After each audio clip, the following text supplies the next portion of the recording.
আমার কিছু কিছু আত্মীয় আছে, যে আত্মীয়দের কথা যদি আপনাদেরকে বলি তো আপনারা শুনলে অবাক হবেন।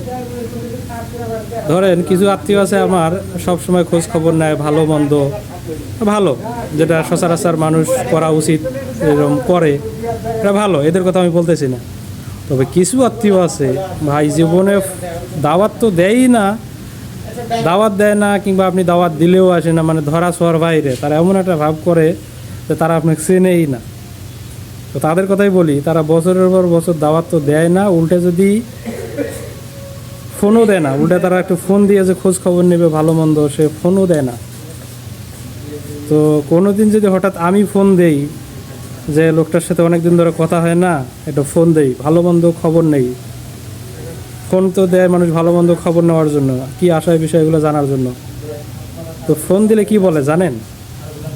ফোন দিলে সে বলে, এতদিন পর ফোন দিলেন, আপনার খবরই পাওয়া যায় না, আমাদের খোঁজ খবরে নেন না, এতদিন পর ফোন দিলেন, কি খবর ভাই, আপনার তো খবর বার্তায় পাওয়া যায় না। আরে ভাই, আপনি খবর বার্তা পাইবেন কীভাবে? আপনি তো ফোনই দেন না। উল্টে আমি ফোন দিছি আজকে, একটু আপনি ভালো মন্দ কথা বলবেন, দুই চারটা বিষয়ে আসলে জানবেন, এটার জন্যই তো ফোন দিয়েছি, তাই না?